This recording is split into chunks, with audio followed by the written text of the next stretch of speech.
My name is N.Swetha, DL in Physics from TTWRDC Devarakonda.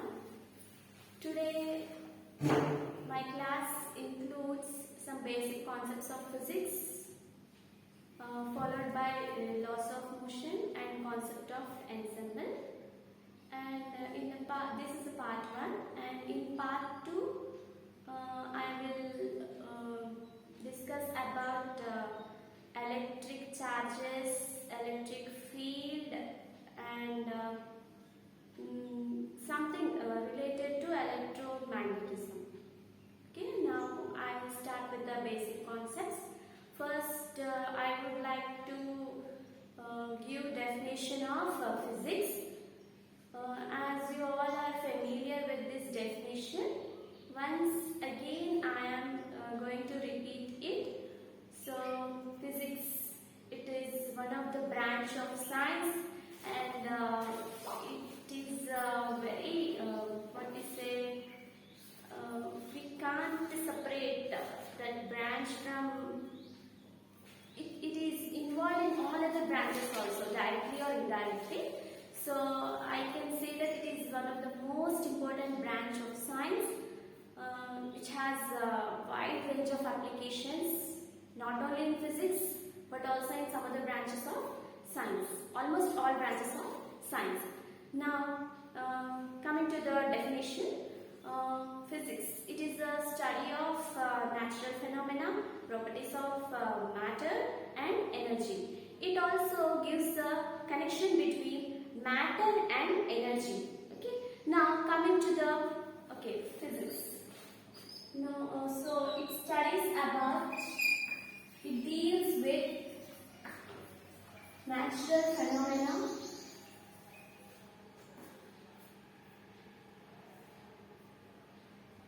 and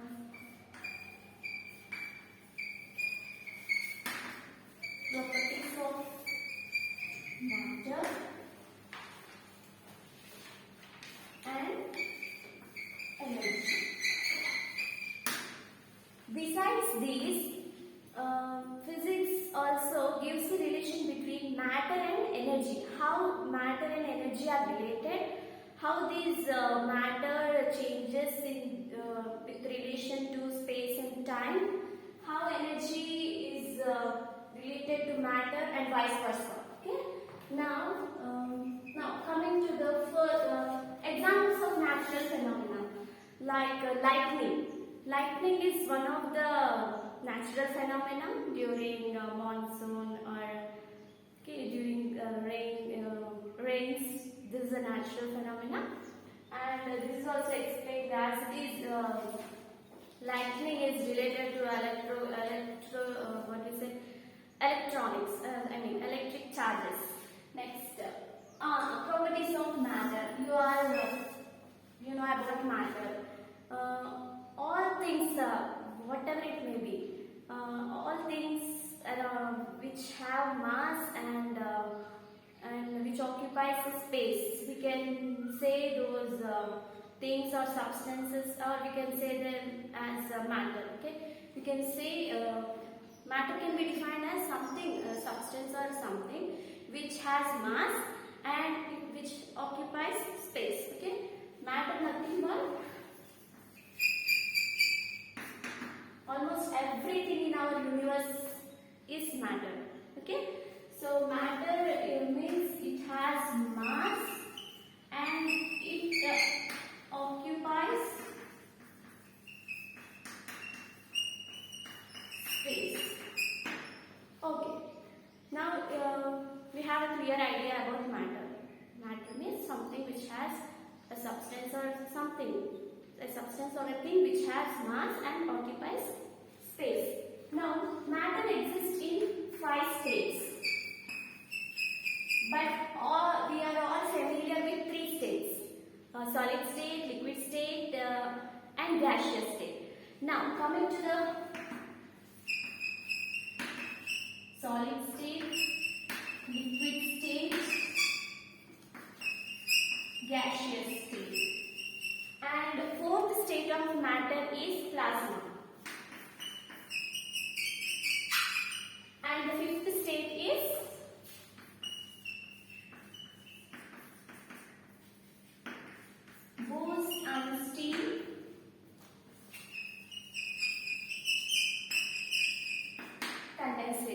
a man-made state of matter.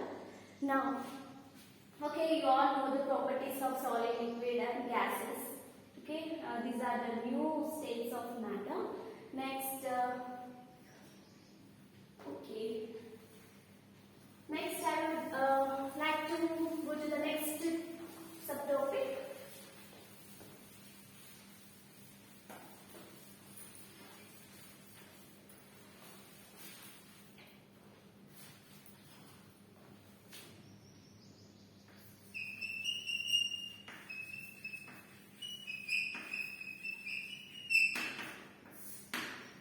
Laws of motion. Okay. Based on the different observations on the earth, Isaac Newton proposed 3 laws of motion. Okay, these are the main part of classical mechanics. Okay, the 3 laws of motions given by Newton are the core of classical dynamics. Now, first law. Law of inertia. Okay. First law of motion, Newton's first law of motion or law of inertia. So I will give the statement of this Newton's first law.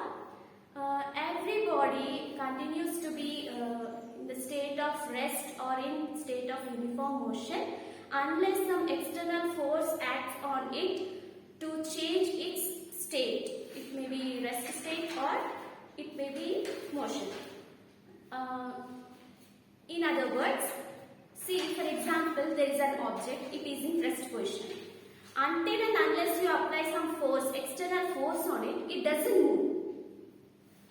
And one more example, consider a smooth floor and a light plastic ball is moving on the floor, or an object is moving with uniform velocity on a straight path. Okay, so until and unless you apply some external force to stop it, it won't stop.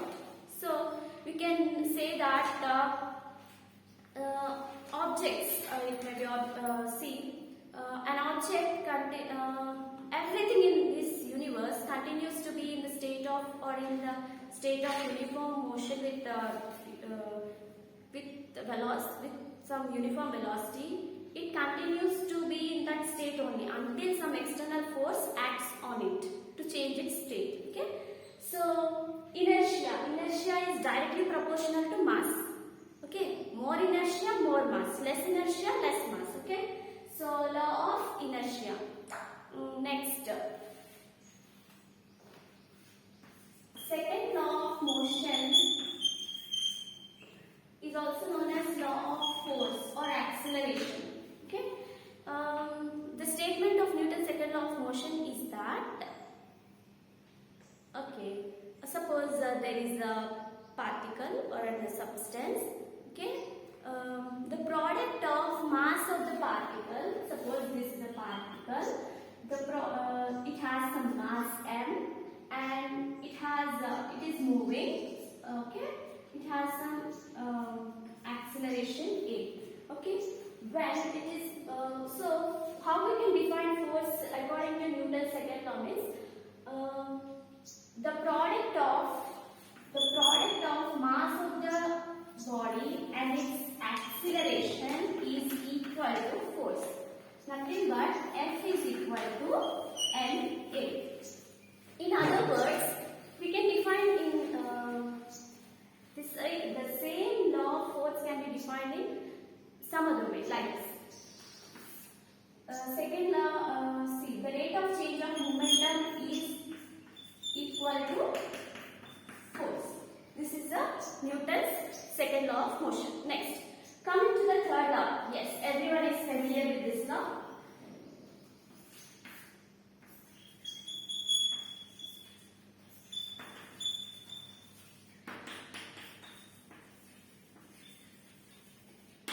Law of action reaction or Newton's third law. Very famous law given by Newton. Now, the statement of this law is every action has equal and opposite reaction. The best example for this is rocket. Okay.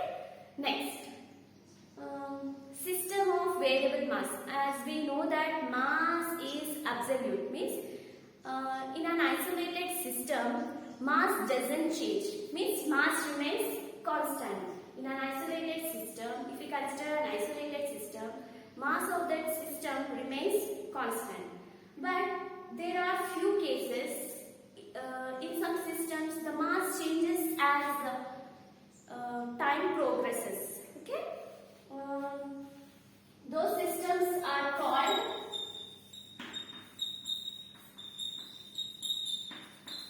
variable mass systems.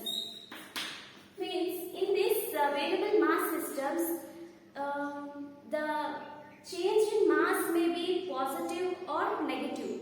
Change in mass is positive. What it indicates means some mass, new mass may enter into the system. Then we say that change in the system, change in mass of that system is positive. If mass leaves the system, then that particular change is known as, we can consider it as negative. Okay. So variable mass system, the best example is again rocket. We can say it as a system of variable mass, or we can say variable mass system. Variable is changing. Okay. Next, let us go to the next subtopic.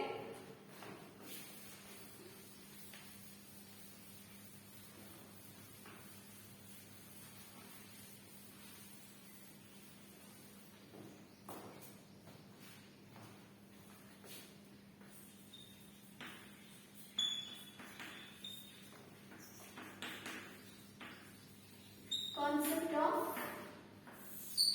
N.Swetha. Now, yes,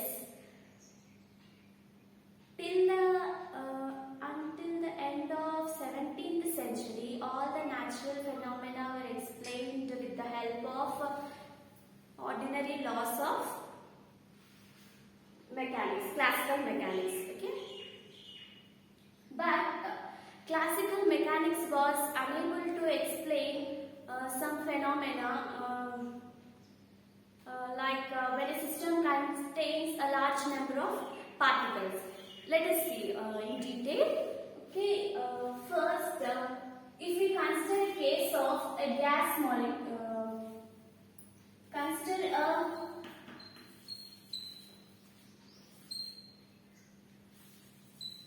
this is the first case. Now consider a system of gas molecules. Okay, consider a gas. Suppose it has if a gas contains 10 to the power of 23 molecules. If we want to get a complete information about the position and velocity of all the molecules of that system, then we need to solve 10 to the power of 23 equations or more. Even after solving all these equations, there is no guarantee that we will get the complete information regarding the position and as well as the velocities of all the particles. So this was not explained by classical mechanics, which use ordinary laws. Okay. Next, and another case is that in case of radioactive decay.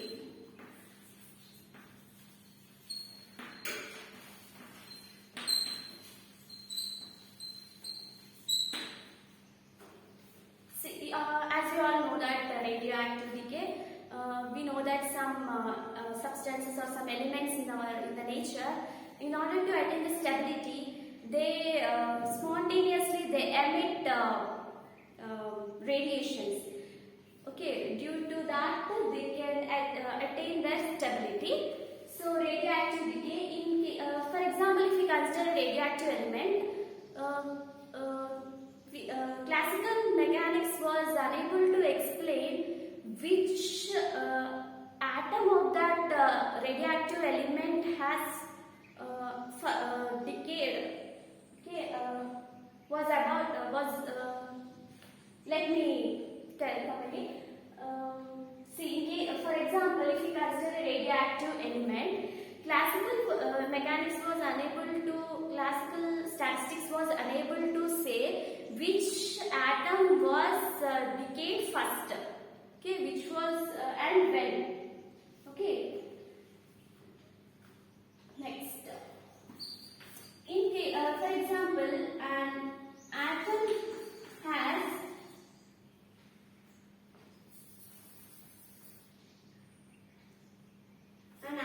has only 2 electrons. For example, consider an atom which has only 2 electrons. In this case, based on this information, classical statistics was unable to explain the complete behavior of that element. Okay, but see, all these cases, all these systems consist of large number of particles. So classical statistics was unable to explain what is happening with these cases. Okay, if the number of particles are more, okay, if that system consists of large number of particles, classical statistics was unable to give a clear information about the system. Okay, but this problem was solved by with the advancement of quantum statistics. Okay.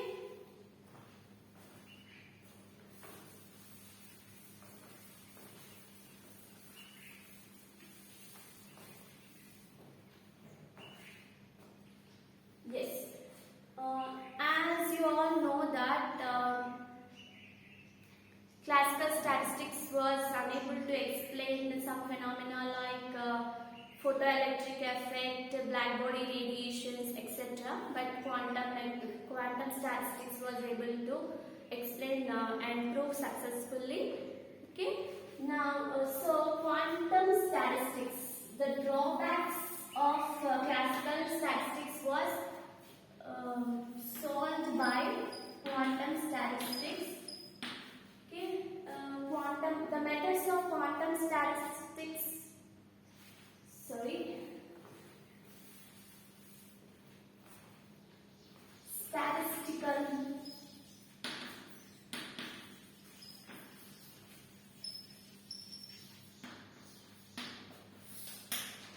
Statistical mechanics.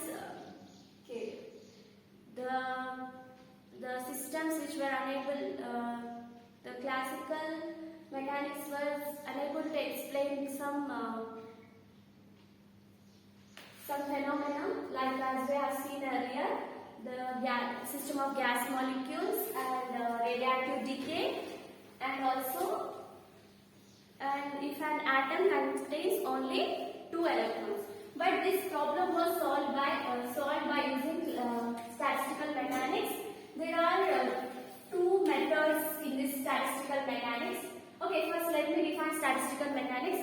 Statistical mechanics deals with the macroscopic properties as well as microscopic properties of a system. Okay, there are 2 methods of statistical mechanics. They are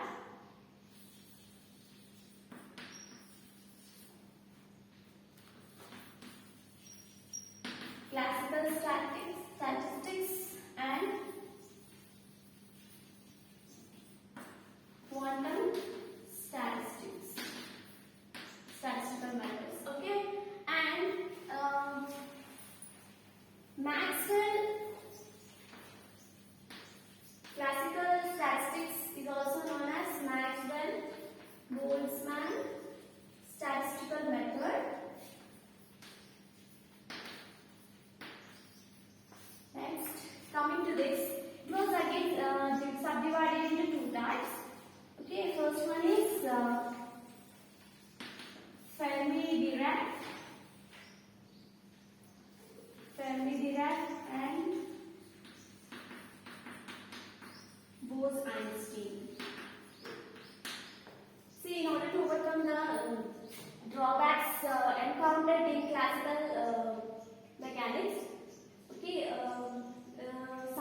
have developed the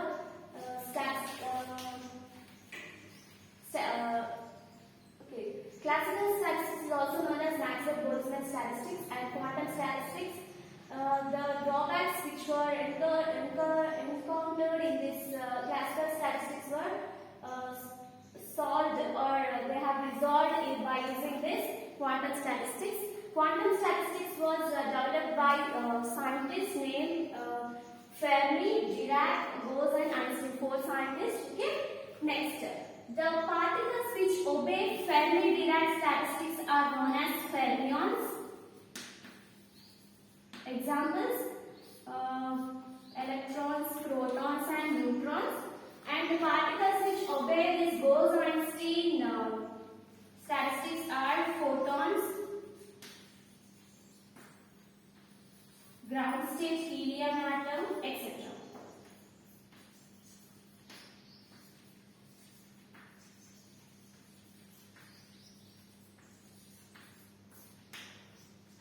Next.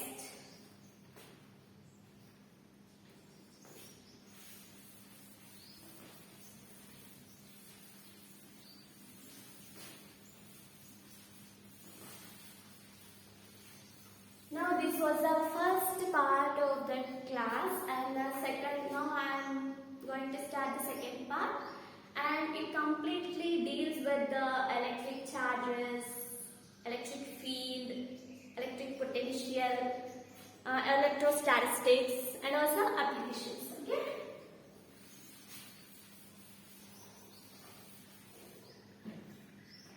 Now, first let us start with this matter.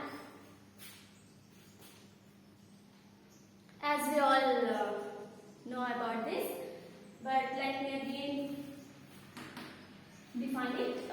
Anything which has mass and occupies space in this universe is defined as is called as matter. Okay. Now, matter is composed of atoms. Okay. Again, we know that there are subatomic particles.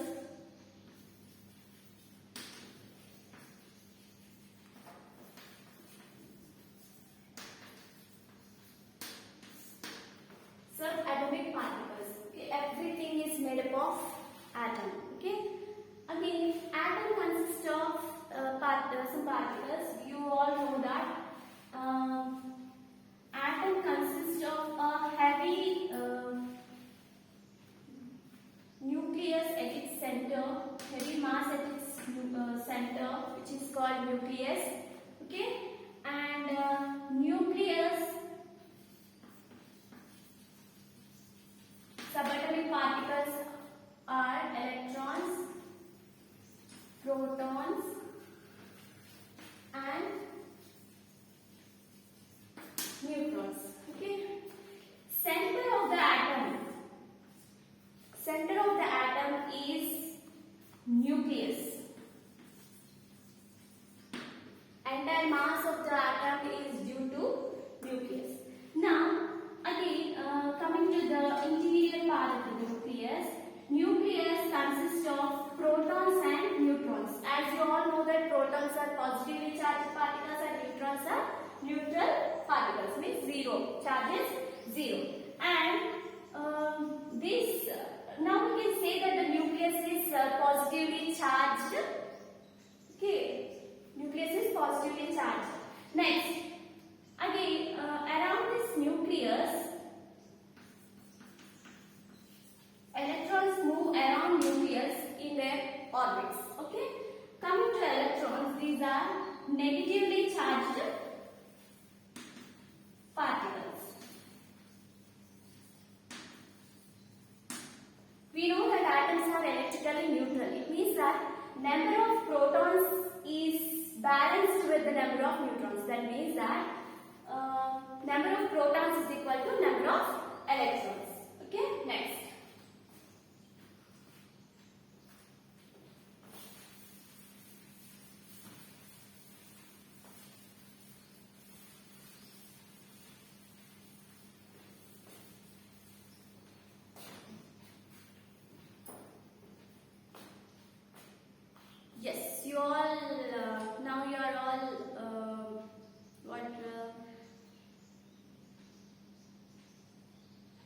familiar with online classes using smartphones and laptops or computers. But you might be thinking, for example, if you consider a smartphone, if your battery is low, then immediately you will plug in that charger or battery wire, and you will switch by the help of switchboard you will plug in that charger or something in the switchboard and you will switch on. What is happening here? You can say simply that your battery is again recharged, okay? But something is happening here. The current means it is converted into some charges and it is stored in the battery of that phone. Yes. In the same way, see, this is also one of the application of again it is from physics. I mean, again metals, insulator, conductors. Now this battery recharge is taking place through conduction. Okay, electricity is passing through that wire from switchboard to your phone. Okay. So let us, this is a small like a refresh topic, but let us go into this topic. Now this topic is from electromagnetism, which is one of the important and very useful branch of physics. Okay, here we can divide this electromagnetism into electrostatics and electrodynamics.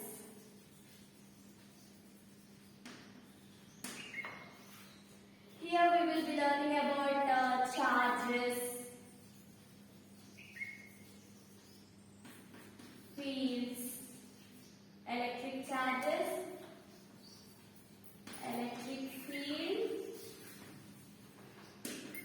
electric potential,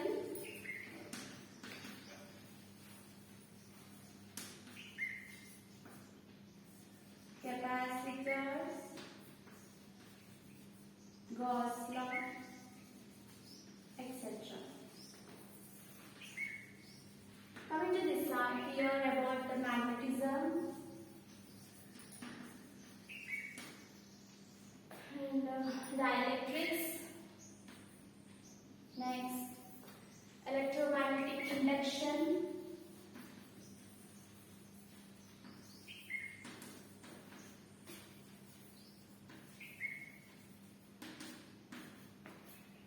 Okay. Next, let us go with the electric charges.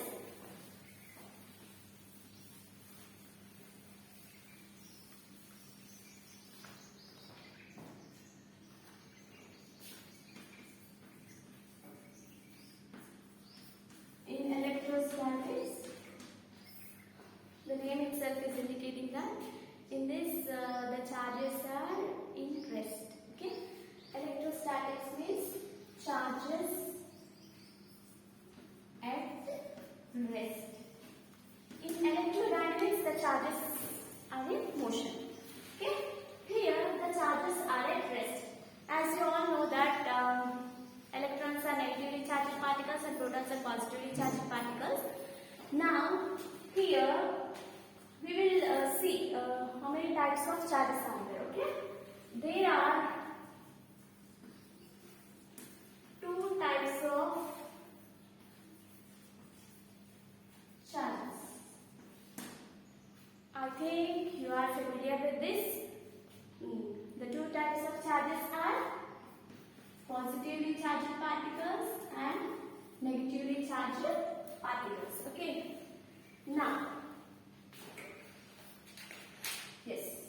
Now, if we see like charges repel, you are familiar with this lines, two lines. Like charges repel, unlike charges attract.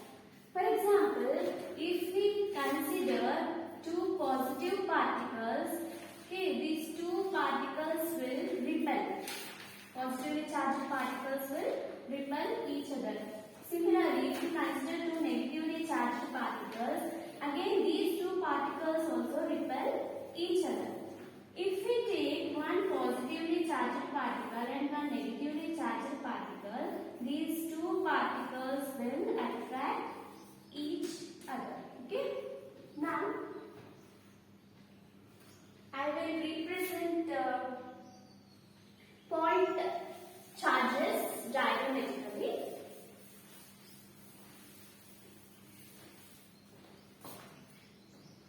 Diagrammatical representation of charges.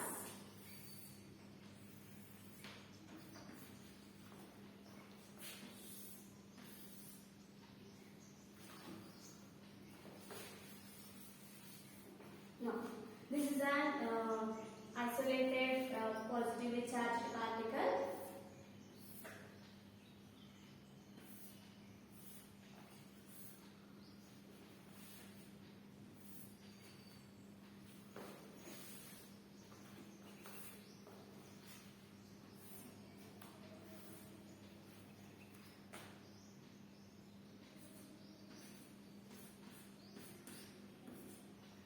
Here, these are the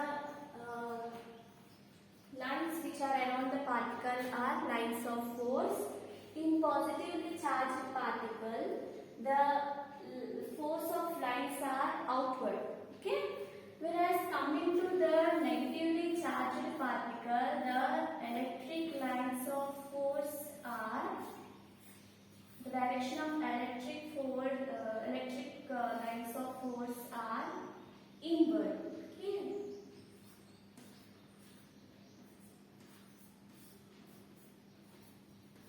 And these electric lines of force are only imaginary lines. Okay. To represent the field. Okay. For example, this is we have already considered that this as a positively charged particle. Now, in this case, the field means the area around this charge where its influence can be felt is known as electric field. It may we can define electric field as the space surrounding a point charge or a group of charges where another charges can experience a force. That force may be repulsion or attraction. Okay, that we can say that area of influence or area of effect where a test charge can experience is known as electric field.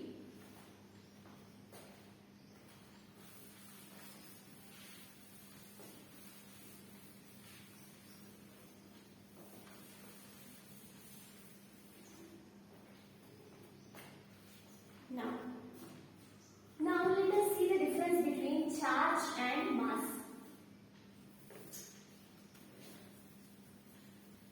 One thing should be noted that charge always comes with mass. Charge always comes with mass, means charge is always associated with mass. But vice versa may not be true always. Okay? Charge always comes with mass. Mass, you know already. Mass is nothing but the amount of substance, okay, contained in it. So now, charges and only basic difference between charge and mass. There are two types of charges: positive charge and negatively charged particles. But whereas coming to mass is always positive. We can't say negative mass. Okay. So first difference is that charge is both. There are two types of charges: positively charged particles and negatively charged particles. Whereas mass only positive. Now charge is independent of speed.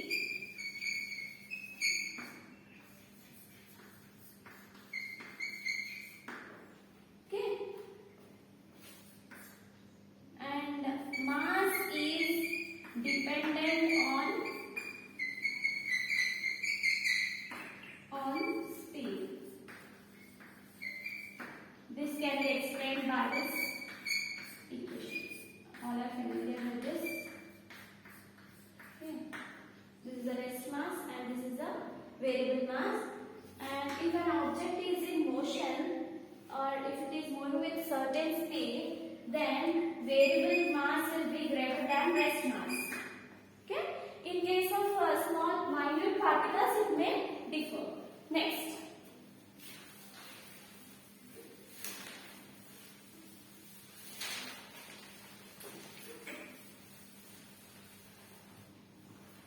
Now, okay, there are two types of charges: positively charged particle and negatively charged particle. Okay. Now,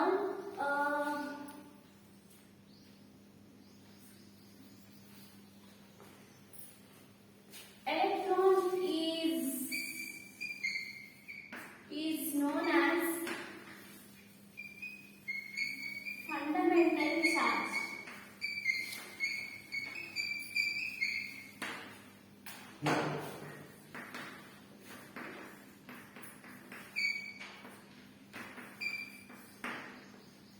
Because it is negatively charged particle and independent. It doesn't depend on anything. So we can say it as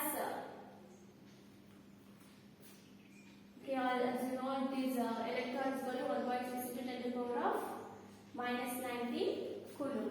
Whereas if we consider proton and neutron, they are, for example, there are some other particles which are very small than electron, but they are dependent.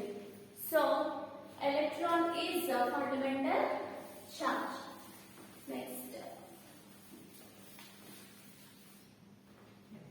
Charge is conserved or conservation of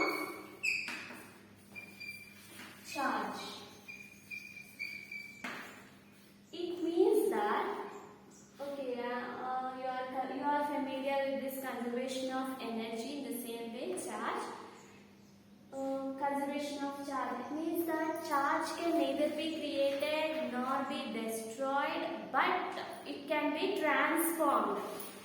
Okay?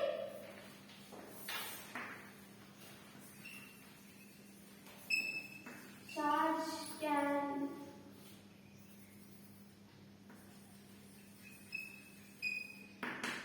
neither be created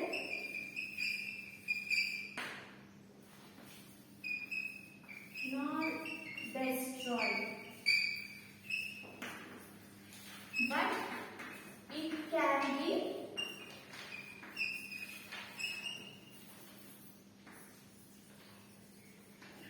transformed. Okay, it can be transferred. Okay.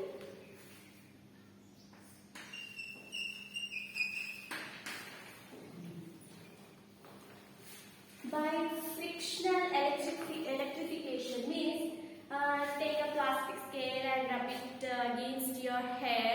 Then if you bring that plastic scale nearby small paper pieces, then that paper pieces will are attracted to that scale, because here, because of rubbing, as kinetic energy is converted into thermal energy and there is some transfer of charge takes place. As a result, the objects may become positively and negatively charged so that due to the presence of negative and positive charges,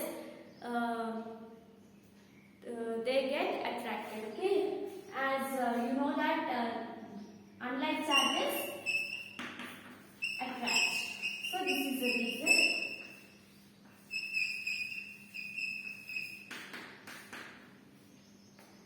Next, so conservation of charge.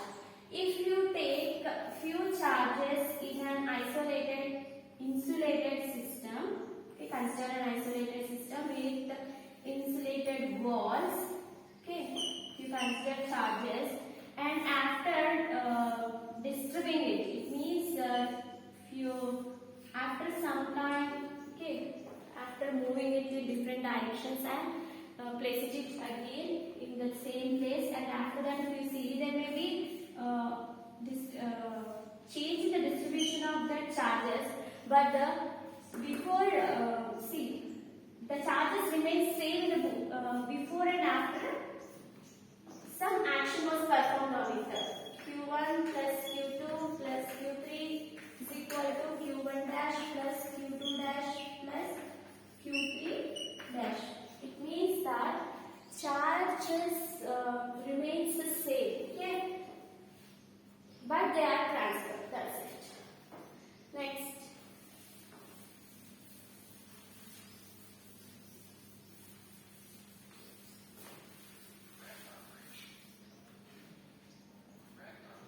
Next, quantization of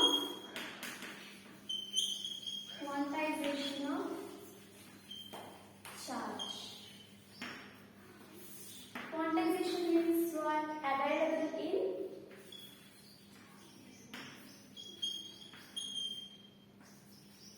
in limited number. Means discrete amounts. Okay. Here, charges you can represent with this equation. This is the charge. Okay, this is the integer. This is the charge of the particle. Okay, this is charge on the body. This is the equation.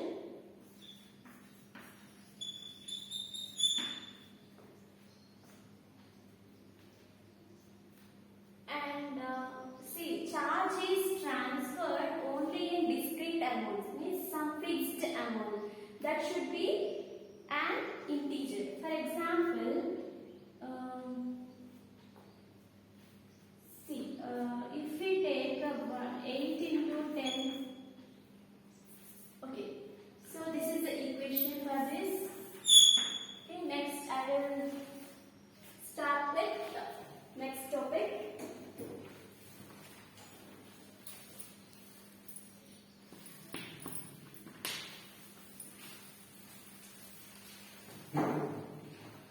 Coulomb's law.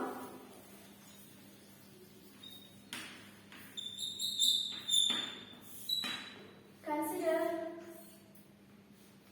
2-point charges which are positively charged. As you know that like charges repel, so there will be some force acting between them. That force, to measure that force, we use Coulomb's law. Okay. Now, this is the Q1. This is charge Q2. See, there is some force. It may be force of attraction or force of repulsion. But in order to measure this force, we can measure the force of attraction or repulsion by using Coulomb's law. So we are considering 2-point charges Q1 and Q2 which are positively charged, and the distance between the two particles is R. Now the force is inversely proportional to the distance between the two charges. Okay, and force is directly proportional to the product of that charges, two charges. And next. Okay. Now from these two equations we can write it as, but here we are taking proportionality constant as Q, which depends on medium. Okay, which is not independent of medium. It depends on the K value depends on medium. Next. In vector form, we can write Coulomb's law as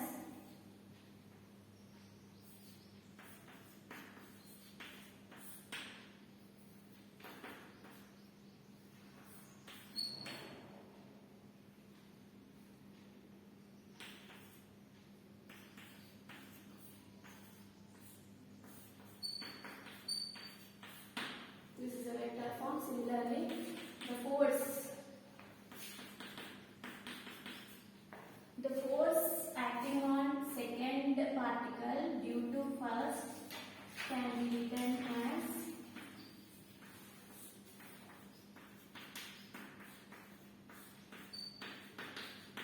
is the vector form.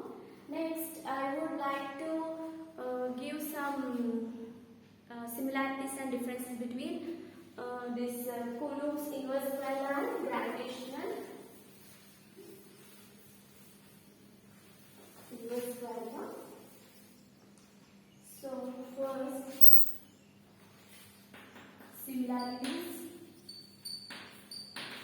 here, differences here. Electrostatic force is attractive as well as repulsive. Coming to the gravitational force, it is always attractive. Okay. Next, it depends on the nature of the particles.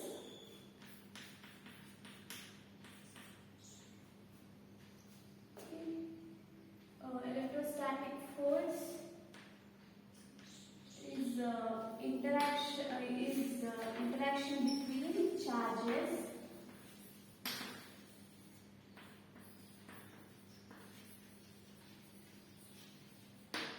and gravitational force is